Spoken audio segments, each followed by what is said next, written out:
Hello students and welcome to the channel the H classes. अगर आप मेरे channel पर नए हैं तो मेरे चैनल को सब्सक्राइब कर लें और बेल आइकन को प्रेस कर लें ताकि मेरे चैनल के नोटिफिकेशंस आपको मिलते रहें। तो आज हम करने वाले हैं चैप्टर नंबर 11 क्लास 6 हिस्ट्री का, जिसका नाम है न्यू किंग्स एंड एम्पायर्स। तो चलिए बिना देर करते हुए इस वीडियो को शुरू करते हैं। प्रशस्तीज एंड पर्टिटेलस, ये है हमारा पहला टॉपिक। तो पहले तो ये जान लेते हैं कि प्रशस्ति होता क्या है। प्रशस्ति एक बहुत ही स्पेशल तरह की इंस्क्रिप्शन होती है और वैसे प्रशस्ति एक संस्कृत का वर्ड है जिसका मीनिंग होता है इन प्रेज ऑफ, मतलब किसी की रिस्पेक्ट में कोई चीज़ करने को हम प्रशस्ति कहते हैं। तो ये बहुत ही स्पेशल काइंड की इंस्क्रिप्शन होती है और ये समुद्रगुप्ता के लिए बनाई गई थी, लिखी गई थी अशोकन पिलर पे इलाहाबाद में। और ये किसने लिखी थी? एक पोएट था हरिसेना, जिसने एक काव्य के रूप में, मतलब पोएम के रूप में ये प्रशस्ति को लिखा हुआ था। समुद्रगुप्ता's प्रशस्ति। अब समुद्रगुप्ता की जो प्रशस्ति थी उसके बारे में कुछ पढ़ लेते हैं। अब हरिसेना ने उस प्रशस्ति में 4 टाइप्स के रूलर्स को बताया है। एक तो थे रूलर्स आर्यवर्त के। आर्यवर्त में 9 रूलर थे जिनको समुद्रगुप्ता ने हराया, उनको डिफीट किया, अप्रूट किया और फिर समुद्रगुप्ता के एम्पायर में ही उन्हें मिला दिया गया। दूसरे थे रूलर्स ऑफ दक्षिण पथा। दक्षिण पथा के बारे में हमने पिछले चैप्टर में भी मैंने बताया था आपको। दक्षिण का मतलब होता है साउथ और पथ का मतलब रूट टू द साउथ। तो वहाँ पर 12 रूलर्स थे जिन्होंने सरेंडर किया था और फिर उसके बाद वो सरेंडर करके समुद्रगुप्ता के एम्पायर में ही मर्ज हो गए थे। फिर आते हैं रूलर्स ऑफ गण संघास। जो गण संघ होते हैं उनके जो रूलर्स थे वो ट्रिब्यूट लाया करते थे समुद्रगुप्ता के लिए और उसके कोर्ट को अटेंड किया करते थे, उसकी कोर्ट की मीटिंग्स को। फिर उसके बाद आते हैं आउटलाइंग एरियाज़ के, जो मतलब इंडिया के आउटलाइंग एरियाज़ थे, बाहर के एरियाज़ थे। वहाँ के रूलर्स की बात जब हम कर लेते हैं तो उसमें आते हैं डिसेंडेंट्स ऑफ कुशानाज और शाकाज। जो कुशाना रूलर्स थे और शाका रूलर्स थे, उनके डिसेंडेंट्स मतलब उनके आने वाली पीढ़ियों के जो रूलर्स थे वो अपनी डॉटर्स को समुद्रगुप्ता के कोर्ट में ऑफर करते थे कि वो वहाँ पर मैरिज के लिए आ जाए। फिर आता है हमारा नेक्स्ट टॉपिक जीनियोलॉजीज। यहाँ पर आपके स्पेलिंग थोड़े गलत आ रहे हैं मेरे। GENEALOGIES, जीनियोलॉजीज। तो जीनियोलॉजीज क्या होती हैं? List of ancestors. जो राजा महाराजा होते थे पहले के, उनकी लिस्ट होती थी एंसेस्टर्स की, पुरखों की, पूर्वजों की, कि उनके परदादा, फिर दादा, फिर पापा, फिर बेटा, इन सब की जो लिस्ट होती थी उसे जीनियोलॉजीज कहते थे। अब जो समुद्रगुप्ता के फादर थे वो चंद्रगुप्त थे और उन्हें जो टाइटल मिला हुआ था वो था महाराजा अधिराज।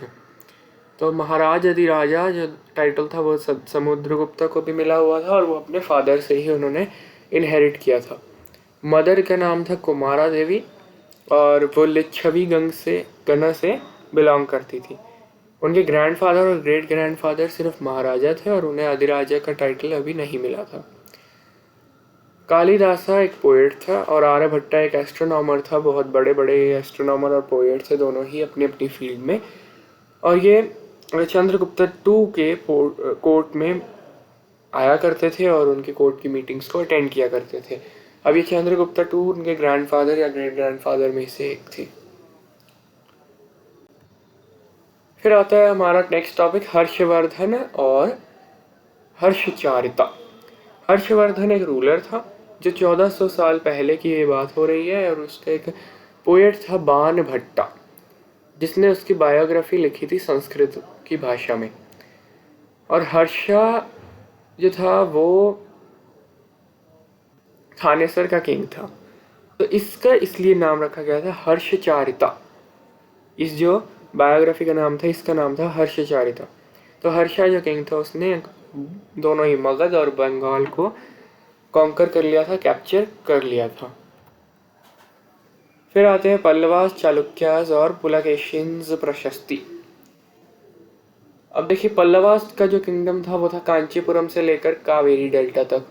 चालुक्यास का किंगडम कहाँ था? जो रायचूर डुआब के अराउंड सेंटर करता था चालुक्यास का। और चालुक्यास की कैपिटल थी आईहोल, AIHOLE, एहोल। ये चालुक्यास की कैपिटल थी और ये बहुत ही एक इम्पॉर्टेंट ट्रेडिंग सेंटर था और बहुत इम्पॉर्टेंट रिलीजियस सेंटर भी था। जो best known ruler of Chalukya था वो था पुलकेशिन टू।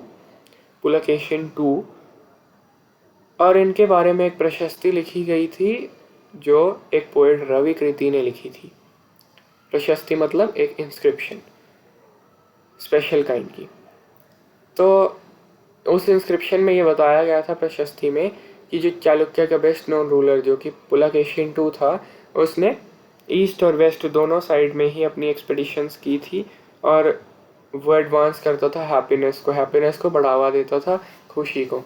लेकिन ये जो हर्ष था, हर्ष मतलब हैप्पीनेस, ये बहुत देर तक नहीं रहा। जब उसके डिफीट मिल गई तो ये सारा हर्ष उसका ख़त्म हो गया, हर्ष और उल्लास। फिर उसने एक बार पल्लव किंग को भी अटैक किया, चालुक्य किंग था क्योंकि ये, तो वो आपस में लड़ते रहते थे पल्लव और चालुक्य। तो उसने अटैक किया, लेकिन चालुक्य की जो विक्ट्री थी वो बहुत ही शॉर्ट लाइव्ड थी। वो मतलब बाद में उनकी फिर से लड़ाई हुई और फिर से वो पल्लव जो किंग था वो डिफीट हो गया और उसका हर्ष मतलब हैप्पीनेस ख़त्म हो गया। फिर आता है how were these kingdoms administered. ये इतने बड़े बड़े जो राज्य थे, किंगडम्स थे, ये कैसे एडमिनिस्टर होते थे। तो इसमें जो कुछ इम्पोर्टेंट एडमिनिस्ट्रेटिव पोस्ट्स होती थी, अब ये हेरिडिटरी होने लग गई थी। मतलब किसी के दादा या पिता जो होते थे वो अगर बड़ी पोस्ट पर होते थे तो उनके बेटे और पोते भी उसी पोस्ट पर आया करते थे और ये हेरिडिटरी हो जाता था। समटाइम्स क्या होता था कभी कभी कि एक ही पर्सन को बहुत सारे ऑफिसेस दे दिए जाते थे कि उसी को ही बहुत सारे काम जो है एडमिनिस्ट्रेशन के मिल जाते थे। पुलिस का भी जैसे कह लीजिए या फिर एडमिनिस्ट्रेशन का भी कह लीजिए, और 3-4 डिपार्टमेंट्स उसकी को ही मिल जाते थे, पावरफुल डिपार्टमेंट्स। इसके अलावा क्या होता था, जो बहुत इंपॉर्टेंट मैन होते थे जैसे कि जिनका बहुत ज़्यादा रोल होता था सोसाइटी में, उनका लोकल एडमिनिस्ट्रेशन में बहुत बड़ा एक से हुआ करता था। मतलब कि लोकल एडमिनिस्ट्रेशन में अगर कोई भी डिसीजन लिए जाते थे तो उन लोगों की सहमति से लिए जाते थे। फिर आता है हमारा next topic, a new kind of army. Some kings maintained a well organized army. तो कुछ किंग्स जो थे वो एक बहुत ही ऑर्गेनाइज्ड तरीके से आर्मी को रखा करते थे। उसमें एलिफेंट्स, चैरियट्स, कैवालरी और फुट सोल्जर्स सारे होते थे।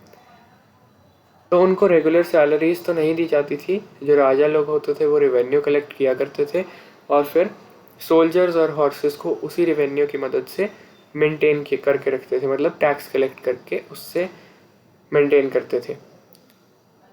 इन सोल्जर्स और हॉर्सेस को समंताज कहा जाता था या सबॉर्डिनेट्स कहा जाता था, मतलब उनके नीचे काम करने वाले किंग्स के।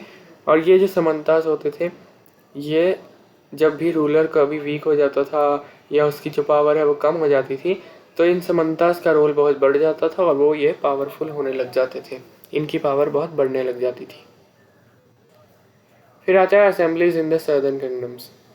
फिर साउथ में जो किंगडम्स थे उनमें जो असेंबलीज हुआ करती थी वो मेनली 3 तरह की होती थी। एक थी सभा। सभा क्या होती थी, जिसमें ब्राह्मण्स और लैंड ओनर्स आया करते थे, बहुत बड़े बड़े लैंड ओनर्स आते थे। फिर आता है उर। ये एक विलेज असेंबली हुआ करती थी जहाँ पर लैंड बहुत ज़्यादा नहीं ओन किया करते थे लोग और ब्राह्मण्स नहीं ज़्यादा ओन करते थे लैंड को, तो वहाँ पर उर की जाती थी असेंबली। फिर आती है नागाराम। ये एक असेंबली थी जो ऑर्गेनाइजेशन होती थी मर्चेंट्स की। मतलब जो ट्रेडर्स होते थे, मर्चेंट्स होते थे, वो अपनी एक ऑर्गेनाइजेशन बना लेते थे अपनी मीटिंग्स करने के लिए, बातें करने के लिए, तो उसे नागाराम कहा जाता था। तो 3 तरह की असेंबलीज थी, एक सभा ब्राह्मण्स की, लैंड ओनर्स की, और village assembly, nagaram, organization of merchants. ये सारी जो सभाएं थी और असेंबलीज थी, ये ज़्यादातर रिच और पावरफुल लैंड ओनर्स और मर्चेंट्स के द्वारा कंट्रोल की जाती थी। इन पे सबसे ज़्यादा जो कंट्रोल होता था वो रिच और पावरफुल लोगों का और लैंड ओनर्स का और मर्चेंट्स का हुआ करता था। अब आते हैं हम अपने लास्ट टॉपिक पर, ordinary people in the kingdoms. क्योंकि ऑर्डिनरी पीपल की, ऑर्डिनरी लोगों की लाइफ वहाँ पर कैसी थी, आम लोगों की। उसमें एक सबसे पहला जो हम पढ़ते हैं वो है कालिदास का प्ले। वो है कि उसमें ज़्यादातर यही बताया जाता था कि जो ब्राह्मण्स हैं वो बहुत अपर कास्ट के हैं और वो संस्कृत बोला करते हैं, जबकि जो बाकी औरतें और आदमी लोग हैं अदर देन जो किंग के अलावा, राजा के अलावा जो और आदमी या औरत है वो प्राकृत लैंग्वेज को यूज़ किया करते हैं, मतलब ऑर्डिनरी लैंग्वेज को। फिर एक हमें प्ले पढ़ने को मिलता है अभिजन शकुंतला। ये सबसे ज़्यादा फेमस प्ले रहा है कालिदास का। इसमें क्या दिखाया गया है, एक दुष्यंत किंग था और शकुंतला देवी थी। उन दोनों का लव के बारे में इसमें बताया गया है कि उनके बीच में कैसे प्यार होता है। फिर हम पढ़ते हैं कि एक चाइनीज़ फाशियान एक आदमी का नाम था जो पिलग्रिम था, जिसके बारे में हमने पिछले चैप्टर में पढ़ा था। वो जब यहाँ पर आया था तो उन्होंने अनटचेबल्स की प्लाइट को बहुत देखा, मतलब उनकी बुरी स्थिति को देखा और नोटिस किया। तो उन्होंने एक लाइन कही थी, if such a man enters a town और a market place, he strikes a piece of wood in order to keep himself separate. People hearing this sound know what it means and avoid touching him or brushing against him. तो इसका क्या मतलब था कि जब भी कोई ऐसा आदमी अनटचेबल, जिसे माना जाता था अनटचेबल, वो यदि कोई मार्केट प्लेस में या फिर एक टाउन में एंटर करता था तो वो एक लकड़ी के टुकड़े को ठोकता हुआ आता था नीचे, और जैसे ही वो अपने आप को सेपरेट करने के लिए ऐसा करता था, और जैसे ही लोग उसकी इस आवाज़ को सुनते थे वो समझ जाते थे कि कौन आ रहा है, और वो बिल्कुल दूर दूर हो जाते थे, उसको टच नहीं करते थे और उसके आसपास बिल्कुल भी नहीं दिखाई देते थे, और कुछ लोग तो दूर ही भाग जाते थे। तो आपको अब समझ में आ ही गया होगा कि उनके भी ऊपर क्या बीतती होगी। तो ये था हमारा छोटा सा chapter. Thank you for watching this video. अगर आपको ये वीडियो अच्छा लगा तो इसे लाइक करें, अपने सभी दोस्तों के साथ इसे शेयर करें। अगर आपको कोई डाउट आता है तो इसमें कमेंट करें, और मेरे चैनल को सब्सक्राइब करें ताकि आपको अगली वीडियोस भी इसी तरह से मिलती रहें। धन्यवाद।